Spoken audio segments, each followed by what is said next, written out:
Saudara siap mendengarkan firman Tuhan hari ini?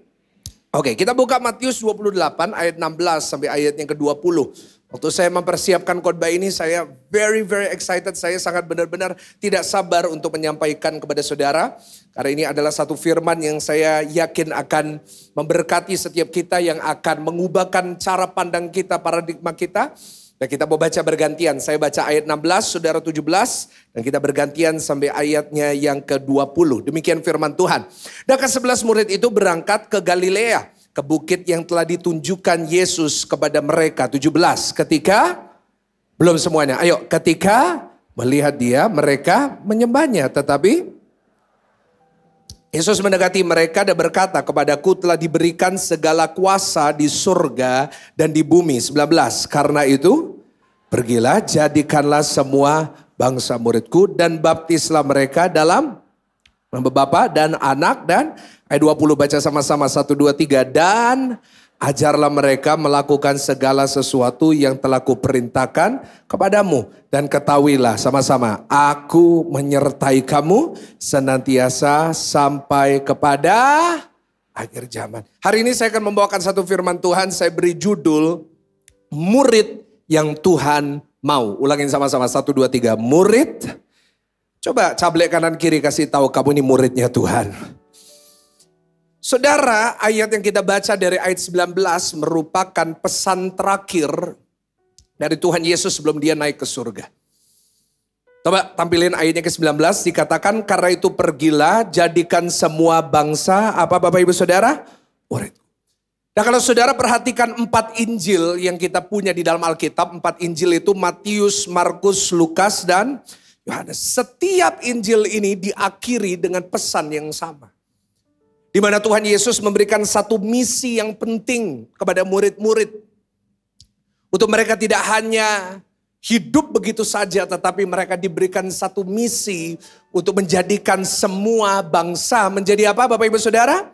Murid. Tampilkan lagi ayat 19, dikatakan jadikan semua bangsa. Dan saya mau tanya kepada saudara, apakah di saat Tuhan Yesus berkata semua bangsa, apakah Indonesia termasuk di dalamnya? Karena itu saya percaya kita sebagai orang Indonesia harus jadi juga muridnya Tuhan Yesus. Yang mau kasih tepuk tangan yang paling meriah, tepuk tangan yang paling dahsyat. Kita juga jadi bagian dari itu. Karena itu hari ini sebagai gereja, yaitu GSJS yang hari ini Tuhan sedang pakai secara luar biasa. Inilah misi kita juga. Yaitu kita tidak boleh hanya jadi jemaat yang biasa-biasa. Tetapi kita semuanya harus jadi muridnya Tuhan. Yang setuju katakan amin. Coba salam kanan kiri. Murid. Ayo kasih tahu. Murid, kita ini murid. Itu misi saya. Saudara tahukah orang yang ke gereja, yang menyebut dirinya Kristen, itu ada 3 level. Berapa level? Saya tunjukkan sama saudara, ini yang saya renungkan. Orang ikut Tuhan Yesus, orang datang ke gereja levelnya 3. Yang pertama adalah level pengamat atau penonton. Dalam bahasa Inggrisnya audience. Nah ini yang berbahaya sekali saat kita datang ke gereja bertahun-tahun, tetapi hanya stuck di level 1. Level apa saudara? Pengamat. Yaitu orang yang datang ke gereja cuma mengamat-ngamati. Atau cuma nonton. Apalagi yang di rumah, hati-hati. Ayo kita jangan hanya jadi pengamat. Ya setuju sama-sama katakan amin. Ada orang ke gereja, hobinya tuh jadi pengamat. Dan biasanya yang stuck di level 1. Ini biasanya tukang kritik. Di sini ada gak yang tukang kritik? Angkat tangan. Apapun yang dilakukan gereja, selalu ada yang bisa dikritik. Pendeta itu sasaran paling empuk untuk dikritik saudara. Kenapa? Karena pendeta tidak boleh membalas. Dikritik. Pendeta khotbahnya panjang. Dikritik. Pendeta khotbahnya bertele-tele. Khotbahnya pendek dibilang apa? Pendeta gak ada bahan khotbahnya. Pendetanya gemuk, dikritik gak? Dikritik. Pendeta kok gemuk, penuh hawa nafsu. Pendetanya kurus, dikritik. Pendeta gak ada berkat. Karena itu saya memutuskan kadang-kadang gendut, kadang-kadang kurus saudara. Supaya gak bisa dikritik. Halo, WL-nya dikritik. Ini yang WL kurang ngangkat, kurang ngalir, mau ngalir ke Kaliwaron. Jangan di sini. Gereja dingin dikritik. Ini gereja atau freezer sih? Kalau panas, kipas-kipas. Ini gereja atau sauna sih? Ini biasanya level 1. Nah biasanya yang seperti ini, biasanya suka buat perpecahan. Tapi dalam nama Yesus di ibadah ini gak ada. Adapun biasanya gak ngaku saudara. Yang kedua, level pengikut Kristus adalah dia akan jadi follower atau pengikut. Follower, dia ikut Yesus. Dia ikut pelajaran Yesus ya setiap minggu ngikutin khotbah, ya ngikutin ibadah setiap minggu datang. Tapi that's it, cuma ngikut. Tapi ada level yang ketiga yang Tuhan inginkan kita miliki. Yaitu kita harus jadi murid atau dalam bahasa Inggrisnya disciple. Doa saya adalah pulang dari tempat ini, kita semuanya berjuang bersama-sama jadi muridnya Tuhan. Yang mau katakan amin. Karena itu yang Tuhan mau. Saudara, tugas penginjilan, saya bersyukur sekali Tuhan lagi pakai gereja ini untuk menjadi alat penginjilan yang luar biasa. Amin saudara. Hari-hari ini, lewat khotbah-khotbah, lewat ibadah-ibadah kita memenangkan banyak jiwa. Di channel GSJS saja. Setiap bulan 1,6 juta orang mendengarkan firman. Kasih tepuk tangan yang paling meriah, tepuk tangan yang paling dahsyat. 1,6 juta. Tidak termasuk GSJS Worship dan Pastor Michael Gunawan. 3 channel ini. Jadi kita menginjil luar biasa. Banyak orang tidak percaya jadi percaya. Dari agama yang tidak kenal Yesus mereka bisa jadi percaya. Kenapa? Lewat penginjilan. Saudara, saya catat tugas penginjilan itu mencari pengikut. Dan itu yang kita lakukan. Tetapi tugas penggembalaan. Tugas saya, tugas gereja ini bagi saudara yang tertanam di sini adalah menjadikan apa Bapak Ibu Saudara baca sama-sama? Murid. Karena di saat saudara dikirim Tuhan ke tempat ini, saudara mungkin awalnya menjadi pengikut. Oh, enak puji-pujian di sini. Oh, khotbahnya enak di sini, gampang diingat dan lain-lain. Jangan sampai kita berhenti jadi pengikut. Tapi kita sebagai jemaat harus bertumbuh dan jadi murid. Yang setuju katakan amin. Kasih tahu kanan kiri, kamu harus jadi murid. Karena itu yang Tuhan mau. Tahukah saudara? Di Alkitab lebih banyak kata murid daripada Kristen. Saya ulangi sekali lagi, perhatikan. Di dalam Alkitab lebih banyak kata murid daripada kata apa saudara? Kristen. Kristen ada di dalam Alkitab. Kristen artinya pengikut Kristus. Tetapi lebih daripada itu Tuhan berkali-kali menyebut kata murid. Artinya lebih daripada pengikut kita harus jadi murid Kristus. Nah mungkin sudah bertanya Pastor apa bedanya pengikut dan murid? Nah ada 3 perbedaan. Yang pertama gini, pengikut itu datang dan pergi. Tapi murid memiliki komitmen. Murid memiliki apa? Ya, di rumah tulis di live chat, komitmen. Kalau pengikut itu dia gak ada komitmennya. Kapanpun bisa datang, kapanpun bisa pergi. Kalau lagi enak dia datang. Tapi kalau gak enak, gak datang. Seperti 5.000 orang. Halo, 5.000 orang mana? Yang ikut makan 5 roti dan itu pengikut. Karena di saat enak mereka ada. Tapi di saat Tuhan Yesus lagi disalib, mereka ada atau enggak? Enggak ada. Tampilin. Itulah pengikut dan murid. Kalau pengikut datang dan pergi, murid punya komitmen. Saya berdoa saudara jadi murid yang punya komitmen. Baik atau buruk saya mau tetap ikut Tuhan. Amin. Yang kedua, pengikut itu menyukai pribadi. Kalau murid meneladani pribadi. Kalau pengikut itu biasanya ngikut karena suka. Follow karena suka. Beda sama murid. Murid jadi seperti pribadinya. Orang kalau suka itu biasanya pasti ngikutin. Contohnya minggu kemarin ini di Indonesia terjadi satu gerakan luar biasa. Ada peperangan, war. Apa warnya saudara? Bukan peperangan manusia, tapi peperangan tiket. Nah saudara tahu ya, gitu-gituan saudara hafal semua ya. Coldplay, ada yang dapat nggak? Angkat tangan. Wih nggak ada, kalau saudara dapat artinya saudara benar-benar disertai Tuhan saudara ya. Luar biasa itu. Saya tahunya karena saya juga ikut ngantri saudara ya. Saya juga Coldplay in Jakarta. Saya pikir ya sekali-sekali lah bisa ikut acara. Gak taunya saya kalah dengan berapa juta orang. Waktu saya masuk udah 500.000 orang di depan saya. Ya udah. Nah tapi itulah kalau pengikut. Kalau suka baru datang. Tapi saudara yang gak dapat tiket Coldplay gak usah kecewa. Saudara nonton aja GSJS Worship saudara. Ya Pak Frigo kan mirip sama Chris Martin kan. Ya saudara jadi bayangin aja saudara ya. Kalau pengikut itu, kalau dia suka, lagi suka, dia belain. Tapi nggak jadi seperti. Tampilin, kalau murid bukan cuma ngikut, bukan cuma suka. Tapi dia jadi seperti gurunya. Yang ketiga, kalau pengikut itu selalu mencicipi berkat. Tapi saya mau kasih tahu, murid hidup dalam berkat, dalam mujizat. Halo? Kalau pengikut, mujizat yang dia alami cuma incip-incip. Oh, 5 roti 2 ikan, ini. Tapi saya mau tanya, di setiap mujizat Yesus, 37 mujizat Yesus. Pertanyaan saya, siapa satu kelompok yang selalu ada melihat mujizat dan mengalami itu? Murid. Saya berdoa kalau saudara jadi murid, saudara bukan cuma sekedar mencicipi mujizat, tapi hidup saudara adalah hidup penuh mujizat. Kok gak ada yang tepuk tangan ya? Paling meriah tepuk tangan ya. Jadi doa saya adalah kita semua jadi murid Kristus. Yang mau katakan amin. Bahkan Kamis kemarin kita merayakan kenaikan Tuhan Yesus. Tuhan Yesus naik di atas Bukit Zaitun. Di situ dia naik, murid-murid lihat sampai dia naik ke atas awan. Tidak kelihatan lagi, lalu apa yang terjadi? Malaikat bilang, ngapain kamu lihat? Udah gak ada. Tetapi Tuhan Yesus akan datang kembali. Kasih tahu kanan kiri, Tuhan akan datang kembali.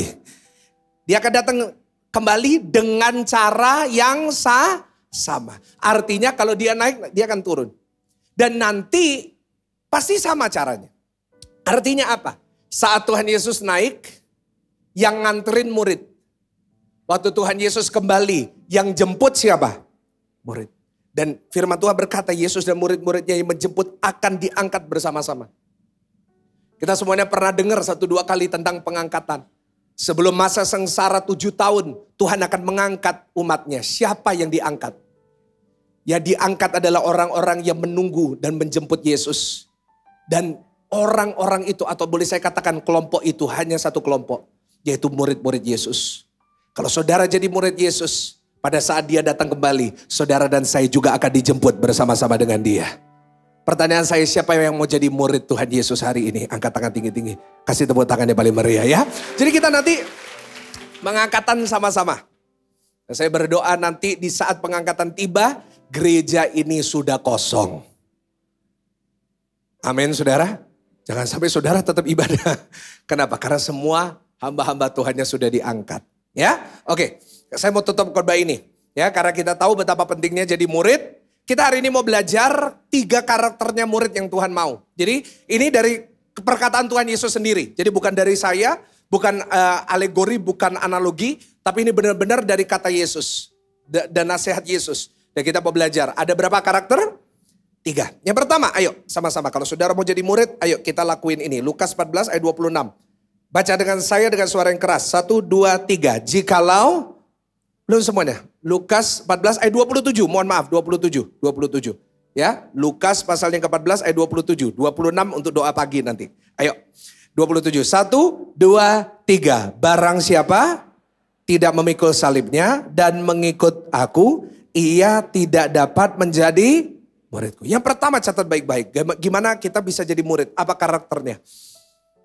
Yang pertama karakter dari murid Kristus yang Tuhan mau adalah dia mau memikul salib. Ulangin sama-sama. Mau apa? Coba cablek kanan kiri. Pikul salib. Begitu dengar itu langsung ada yang, hah? Pikul salib? Pak pendeta, gak mau. Ya biasanya nih orang Kristen kalau dengar pikul salib, langsung dia nolak dalam hati. Aduh, kalau bisa jangan saya deh. Ya kan, saya nggak mau pikul salib. Kenapa? Karena di pandangan kita, jujur. Di pandangan kita seringkali, bagi kita dari semua background kita, mungkin kita dari gereja mana yang mungkin dulu sebelum GSS, mungkin kita punya pandangan tentang pikul salib itu agak salah. Sehingga kita selalu mengkaitkan pikul salib dengan penderitaan. Setuju nggak? Oh, kalau pikul salib itu artinya hidup harus menderita. Misalnya kalau khotbah kayak gitu ada vibratonya pendetanya menderita. Artinya kalau kamu pikul salib, wah kamu harus. Oke. Tapi coba saya minta saudara sekarang cabut semua mungkin stereotip atau semua pandangan saudara tentang pikul salib dulu. Kita mau belajar sama-sama dari kebenaran firman. Jadi bukan dari pikiran manusia, bukan dari analogi manusia, tapi semua dari firman. Nah saudara, saya ingin mulai dengan berkata seperti ini. Bahwa pikul salib itu tidak sama dengan harus menderita. Ulangin sama-sama. Memikul salib bukan berarti apa? Tuhan gak pernah bilang hidupmu harus menderita untuk selama-lamanya. Gak pernah. Enggak. Saya percaya orang Kristen bisa hidup menderita. Tetapi di saat dia setia dalam penderitaan itu, Tuhan sediakan kemenangan yang besar di balik penderitaan itu. Kok gak ada yang tepuk tangan dulu buat Tuhan Yesus ya? Jadi orang Kristen bisa tetap ngalamin kadang-kadang penderitaan, masalah, persoalan, lembah kekelaman, Tuhan izinkan. Tapi di balik itu pasti ada kemenangan. Kasih tahu kanan kiri, pasti ada kemenangan. Nah, bukan berarti kita harus hidup menderita seumur hidup. No. Dari mana Pak ayatnya? Yesaya 53 ayat yang keempat. Ayo baca sama-sama tentang Tuhan Yesus. Baca 1, 2, 3. Tetapi apa? Sesungguhnya penyakit kita lah yang. Jadi kalau penyakit datang dari Tuhan atau enggak? Enggak, dia yang nanggung. Penyakit terjadi bukan karena Tuhan, tapi karena diri kita sendiri. Kenapa kolesterol kebanyakan samcam? Kenapa darah tinggi kebanyakan kambing? Itu salah kita sendiri. Dikatakan dan kesengsaraan kita yang apa? Jadi kalau Tuhan mau kita sengsara seumur hidup, ngapain dia pikul? Hello? Tuhan gak pernah bilang, oh hidupmu harus sengsara. Enggak. Kenapa? Firman Tuhan berkata sengsara kita, penderitaan kita sudah dipikul Tuhan di atas kayu salib. Kasih tepuk tangan dulu buat Tuhan Yesus. Artinya kita boleh hidup diberkati. Kalau ada orang yang bilang sama saudara, tahu gak orang Kristen itu gak boleh diberkati, harus menderita. Jawab aja, sesuai dengan imanmu terjadilah padamu. Biar dia menderita. Loh firman Tuhan berkata, aku mati, aku datang, aku mati buat kamu supaya kamu hidup dalam segala kelimpahan. Jadi kita gak boleh salah artikan tentang Tuhan. Bukan berarti kita hidup gak ada penderitaan. Hidup tetap ada masalah. Tetapi kita percaya masalah itu ada expire date-nya. Amin. Nggak akan selamanya. Pasti ada jalan keluar. Yang setuju katakan amin. Nah lalu pikul salib ini apa Pak Pendeta? Kan gitu kan. Loh selama hidup kita. Loh, terus pikul salib gimana? Ada orang yang ngomong gini. Pak salib saya itu istri saya Pak. Waduh kasihannya. Pak salib saya itu mertua saya Pak. Itu salibnya berat. No. Konteksnya salah. Pikul salib itu gimana? Oke. Saya gak akan terlalu besar-besarin. Kita pakai logika sederhana aja. Kadang-kadang kita terlalu ribet. Coba jawab pertanyaan saya. Kita pakai logika sederhana tentang pikul salib. Pertanyaan saya, siapa yang pikul salib? Sudah gak ada yang jawab karena belum makan atau gimana ini saudara? Yang pikul salib siapa? Ada yang bilang Yesus, oke.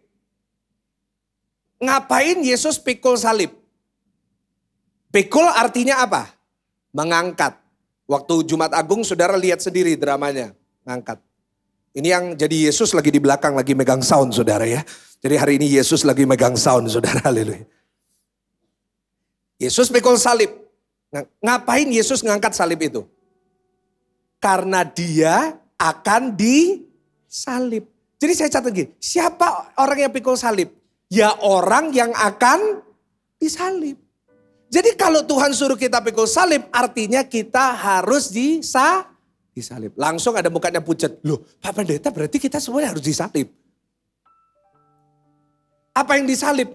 Masa kita harus menjalani yang seperti Yesus? Enggak, Tuhan Yesus sudah menggantikan kita. Tapi apa yang disalib? Jawabannya di Roma 6 ayat 6. Nah ini. Roma 6 ayat 6 baca sama-sama. 1, 2, 3. Karena kita tahu, ayo, bahwa manusia lama kita telah apa saudara? Ulangin sama-sama. Karena manusia lama kita telah turut. Jadi apa yang disalib? Bukan kita. Tapi yang disalib adalah manusia. Jadi saat firman Tuhan berkata, kalau kamu mau ikut aku, kamu mau jadi muridku. Ayo setiap hari. Setiap kali kamu bangun tidur, setiap kali menjalani hidup, belajar setiap hari, meninggalkan, menyalibkan manusia yang lama. Nah itu. Artinya apa? Orang yang mau jadi pengikut Kristus, bahkan menjadi murid Yesus, tidak boleh hidup sebagai manusia yang lama. Harus jadi hidup manusia baru. Yang setuju katakan amin. Komitmen orang yang memikul salib adalah hidupku tidak boleh seperti yang dahulu lagi. Ulangin sama-sama, hidupku.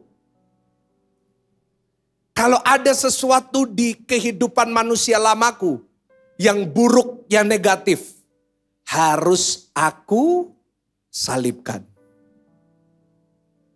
Amin. Apa manusia lama yang negatif? Sederhana. Suka marah. Pemarah. Ada yang suka marah di sini, angkat tangan. Maju ke depan, kita foto bersama. Ayo bareng yuk.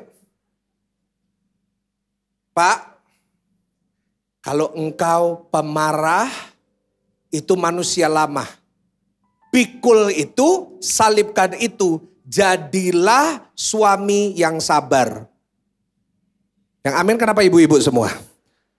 Pak, sekali lagi Pak, pikul salib, tinggalkan tukang marah, jadi orang sabar. Lumayan 20%. Ngomong sama kanan kiri, jangan jadi pemarah. Kenapa nggak ada berani ngomong? Kenapa? Sesama pemarah dilarang saling mendahului. Bu, kalau engkau, mohon maaf ya, kurang hemat berkata-kata, alias cerewet, tinggalkan itu, salibkan itu. Jadilah pribadi yang lebih banyak mendengar daripada berkata-kata. Nggak ada yang amin, ya udah nggak apa-apa saudara. Saya memang tahu khotbah kayak gini nggak populer ya. Suami istri yang jadi murid, ada hal yang membuat suami dan istri bertengkar. Tinggalkan itu, hidup sebagai manusia baru. Halo? Murid Kristus rumah tangganya pasti damai. Kenapa? Pasti ninggalin. Jangan kita mempertahankan ego terus. Ada seorang suami marah sama istri. Kamu tuh setiap hari salon terus. Gabisin duit. Ngapain kamu harus setiap hari salon? Istrinya balas. Ya kamu juga kenapa setiap hari minum dan mabuk. Wah, bertengkar terus. Akhirnya suami bilang, kamu nih uang kita nih habis. Ngapain? Buat apa? Kamu tuh perlu ke salon setiap hari. Istrinya jawab, jangan gitu Pak. Aku juga ke salon buat Papa. Kenapa aku ke salon? Supaya aku terlihat cantik buat Papa. Suaminya gak bisa ngomong. Tapi suaminya jawab, iya aku juga minum setiap hari mabuk. Supaya kamu kelihatan cantik buat aku. Haleluya, ampuni dia sebab dia tidak tahu apa yang dia perbuat. Kadang-kadang hal seperti itu harus kita tinggalkan. Kasih tahu kanan kiri, jangan jadi manusia lama. Harus berubah. Harus jadi manusia yang baru. Artinya apa? Manusia baru tuh ninggalin semua yang negatif dari manusia yang lama. Nah, sesuatu yang negatif jangan kita pelihara. Paulus itu loh jadi murid sejati. Hebat. Dia itu belajar pikul salib. Wah, Paulus itu benar-benar menghidupi manusia baru sampai dia itu ngajarin kita tentang itu. Menurut Paulus ada 3 ciri manusia baru. Yang pertama, pikirannya pasti berubah. Ulangin sama-sama apa saudara? Dia gak cuma mikir yang duniawi. Dia gak hanya mikir yang kotor. Ada bapak-bapak kadang pikirannya kotor, pikirannya hawa. Itu pikirannya pasti berubah. Pikirannya jadi kerajaan Allah.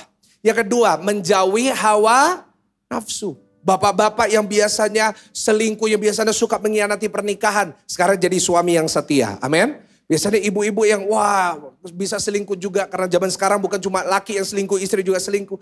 Engkau jadi istri yang setia kepada suami. Yang setuju katakan amin. Pacaran anak-anak muda pacarannya. Engkau pacaran yang kudus.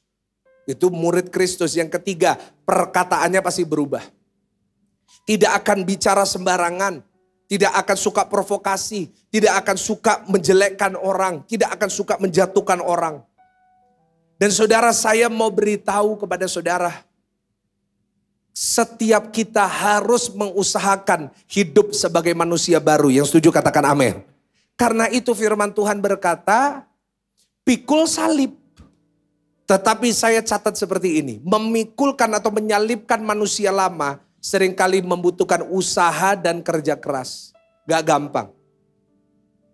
Gak gampang. Untuk kita meninggalkan kebiasaan kita yang lama, manusia kita yang lama itu tidak mudah. Karena itu firman Tuhan berkata pikul salibnya sebulan sekali atau setiap hari? Kenapa? Karena setiap hari pasti akan muncul keinginan untuk marah, untuk berbuat dosa, untuk hawa nafsu, untuk kita berpikir yang kotor. Pasti itu muncul setiap hari. Tetapi setiap hari kita harus membuat satu keputusan. Aku harus menyalibkan manusia yang lama. Pak, susah, I know. Tetapi saya percaya di saat Roh Kudus sudah tercurah 2000 tahun yang lalu. Dan dia ada di dalam diri saudara.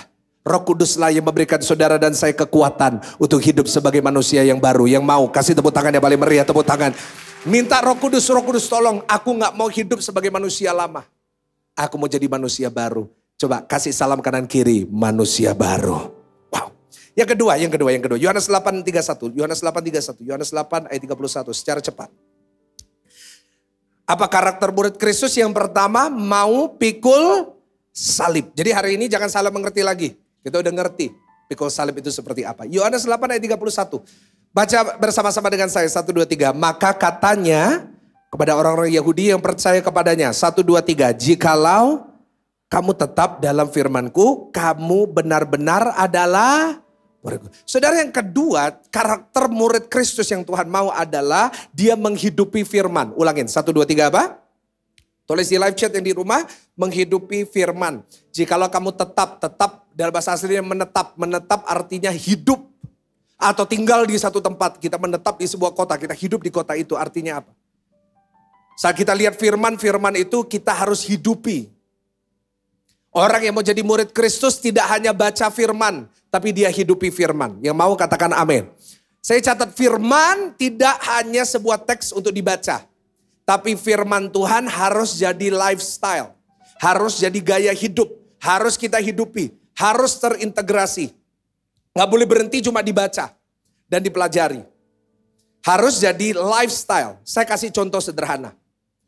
Waktu saudara dulu punya anak saudara masih kecil umur 2-3 tahun. Pasti saudara ngajarin dia satu hal. Ngajarin dia buat apa? Ngajarin dia untuk buang air kecil atau buang air besar. Kita ngajarin ke anak kita, sayang, kalau mau buang air kecil, itu tempatnya di sini, di toilet. Kita ngajarin, anak itu ngerti, kadang-kadang bisa, kadang-kadang enggak. Tapi saat dia diajarin terus, dia belajar terus setiap hari, lama-lama pasti bisa. Kalau seorang usia 40 tahun, pertanyaan saya, perlu gak disuruh gitu? Sayang, kalau mau ke toilet harus di sini, gitu? Enggak. Kita semuanya kalau mau buang air, kita gak perlu tanya, semuanya udah tahu. Harus kemana? Toilet. Kenapa? Karena itu sekarang bukan sekedar diajarin, tapi udah menjadi gaya hidup. Bangun tidur, masa gak tahu lagunya? Ku terus mandi, tidak lupa menggosok. Kenapa perlu diciptain lagu itu? Karena supaya kita ngajarin anak kita. Kalau bangun tidur, ku terus harus mandi, tidak lupa menggosok. Pertamanya kita ngomongin terus, pertamanya diajarin terus. Lama-kelamaan harus jadi gaya hidup. Gak mungkin udah umur 50 tahun. Terus tetap diomongin, ayo ya engkong, ayo habis bangun tidurku terus mandi.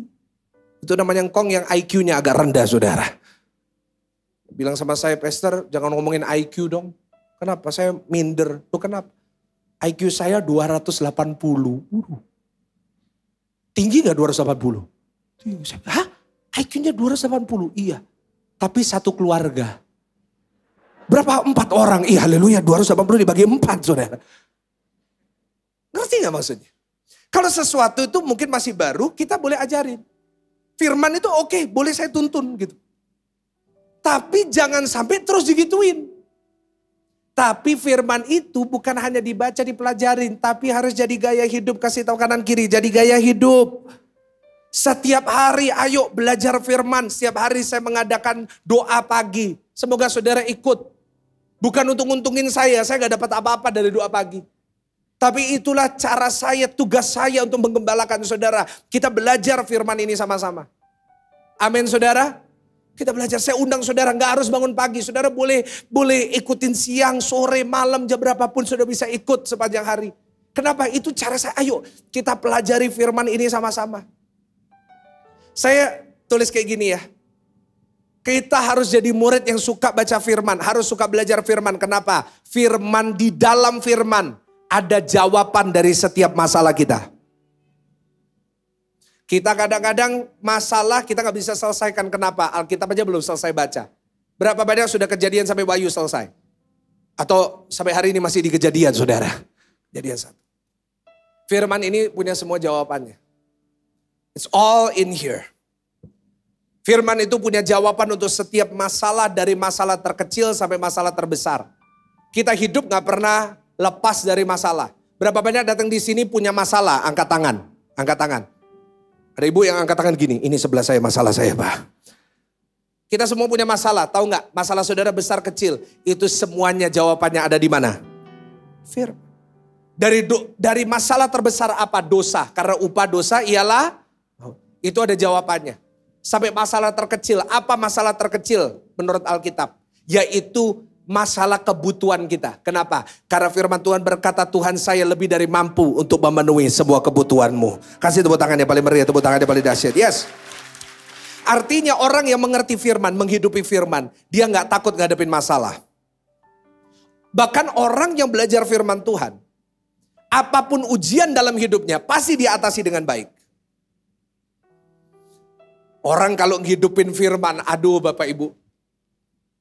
Kalau kita setiap hari merenungkan firman Tuhan, kita setiap hari baca firman, kita setiap hari mendengarkan firman. Seberat apapun ujian dalam hidupnya, pasti bisa diatasi. Bahkan gini, saya mau lebih dalam lagi mengatakan seperti ini.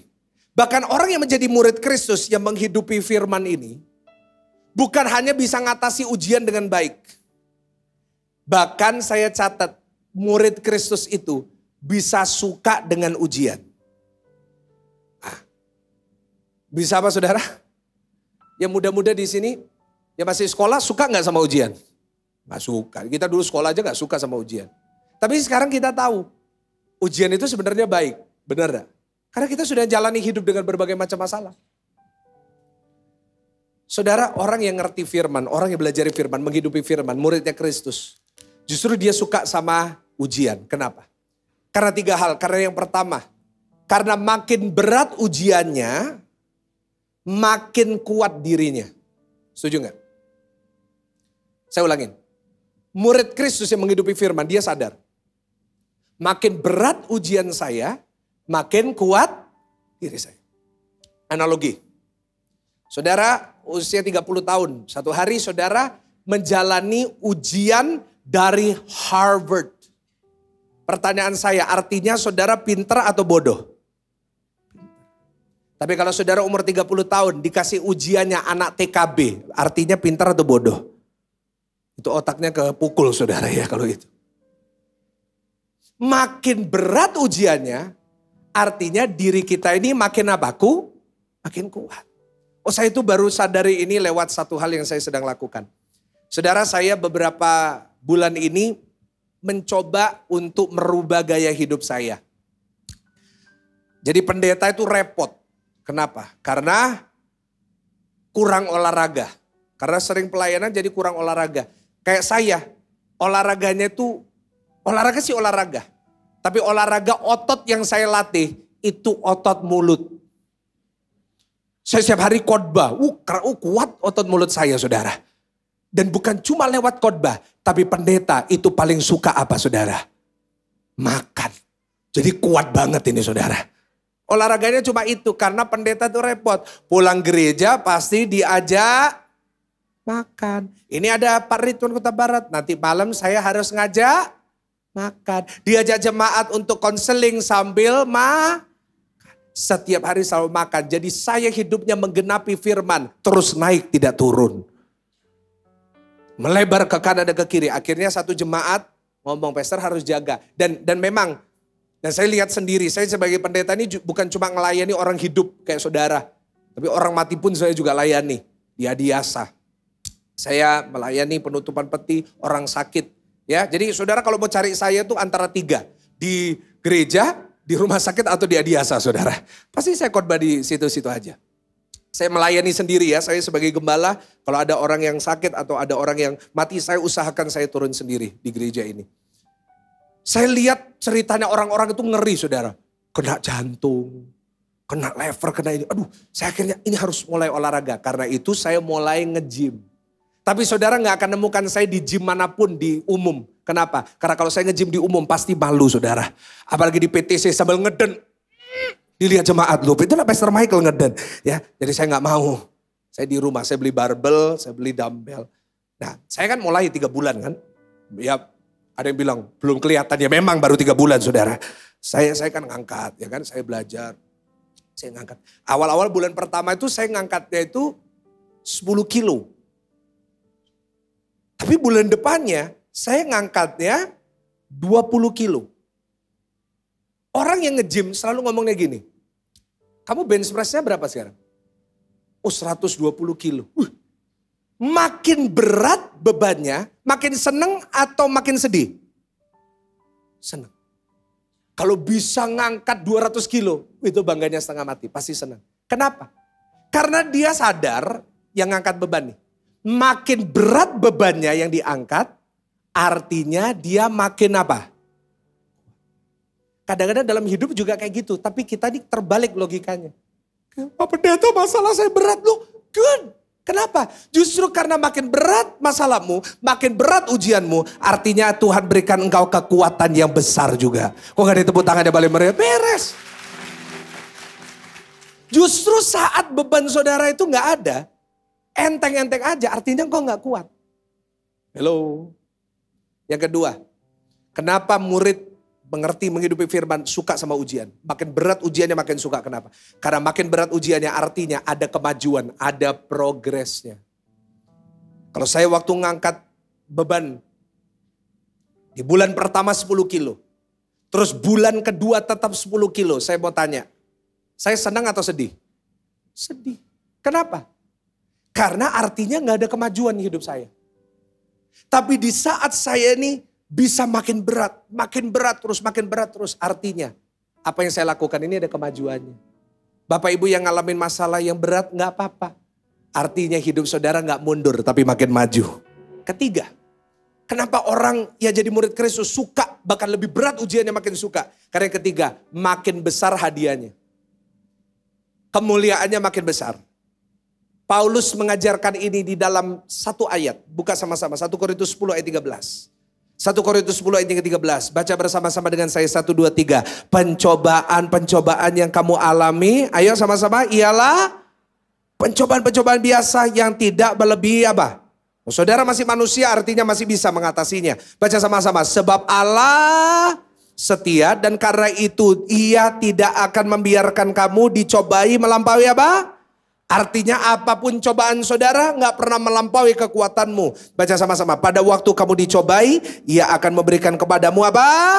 Jalan keluar sehingga kamu dapat menanggungnya. Kasih tepuk tangan yang paling meriah, tepuk tangan yang paling dahsyat. Yes. Saat kita menghidupi firman, kita percaya masalah itu biasa. Dan kita pasti lihat Tuhan buka jalan. Ya setuju katakan amin. Yang terakhir pemain musik silakan naik. Kita baca ayat terakhir. Yohanes 13. Yohanes pasalnya ke-13 ayatnya ke-34 sampai 35. Saya mau kita baca bersama-sama dengan suara yang keras. Dikatakan aku memberikan perintah baru kepada kamu. Yaitu supaya kamu saling mengasihi sama seperti aku telah mengasihi kamu. Demikian pula kamu harus saling mengasihi. 35 sama-sama ayat terakhir. Dengan demikian semua orang akan tahu bahwa kamu adalah murid-muridku. Yaitu jikalau kamu saling mengasihi.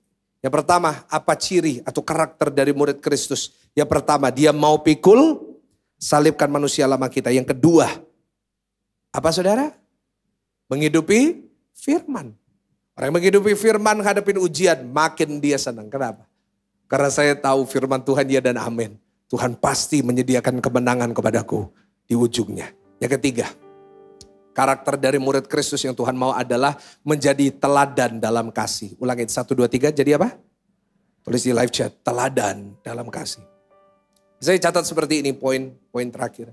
Orang Kristen harus memegang saham terbesar dalam mengasihi. Udah, gak bisa nego ini. Harus memegang apa Bapak Ibu Saudara? Saham. Kalau saudara bapak-bapak ada yang main saham kan hari-hari ini. Jangan beli saham di perusahaan tertentu. Yang punya perusahaan itu Yang paling berkuasa di perusahaan itu pasti pemegang saham yang sudah beli perusahaan A. Perusahaan pemiliknya pasti minimal punya 51% dari saham itu. Kenapa? Supaya minimal dia ini pemegang yang paling besar. Gak ada yang lebih besar dari ini. Begitu juga dengan orang Kristen. Di dunia ini ada 8 miliar lebih orang. Pastikan kita semua sebagai orang percaya, sebagai murid Kristus, kita pemegang saham terbesar dalam hal mengasihi. Yang setuju katakan amin. Karena itulah teladan utama yang Tuhan Yesus berikan kepada kita. Saat kita jadi murid, kita harus meneladani guru kita. Yaitu Tuhan Yesus. Tuhan Yesus meneladani kasih itu luar biasa. Wah, seorang murid itu pasti minimal jadi seperti gurunya. Benar gak saudara?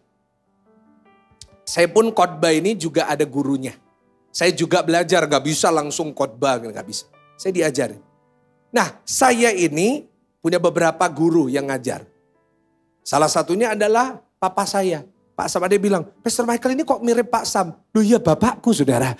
Ya kan gak mirip papaku, mirip siapa? Masa mirip tetangga? Mungkin ada hal-hal yang mirip dengan papa saya. Tapi saya juga belajar dari beberapa orang yang lain. Ada orang yang ngomong, Pastor Michael ini kalau khotbah kok mirip sama ini ya? Kok mirip? Loh jelas. Kenapa? Karena saya belajar dari mereka. Mereka mentor saya. Saya itu guru saya muridnya. Justru yang aneh adalah saat saya belajar dari seseorang, saya jadi nggak jadi seperti orang itu. Ngerti maksud saya? Begitu juga ikut Tuhan Yesus. Ikut Tuhan Yesus itu harus kita ikuti teladannya. Apa? Yaitu mengasihi. Di atas kayu salib dia menunjukkan kasih terbesar saat dia mengucapkan, Bapa ampunilah mereka sebab mereka tidak tahu apa yang mereka perbuat. Dia mengampuni orang-orang yang menampar dia, meludahi dia, menusuk dia, menyakiti dia.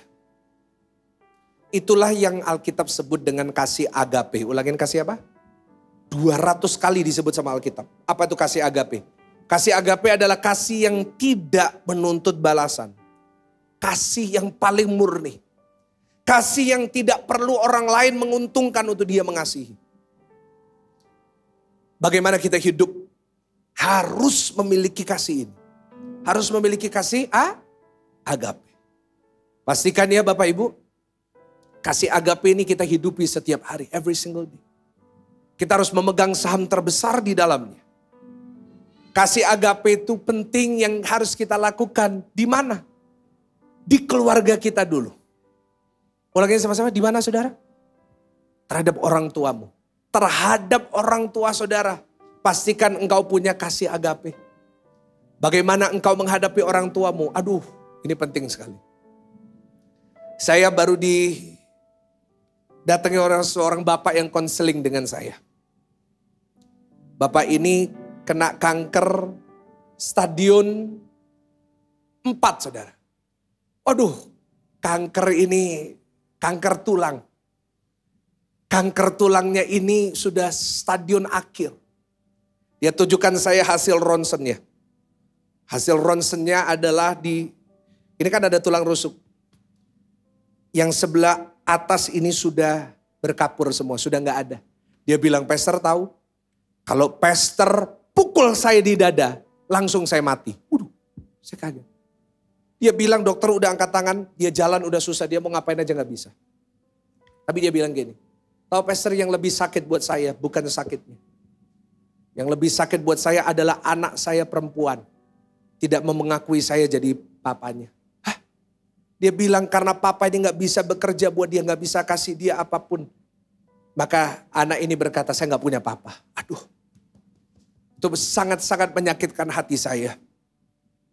Saudara orang Kristen gak boleh kayak gitu.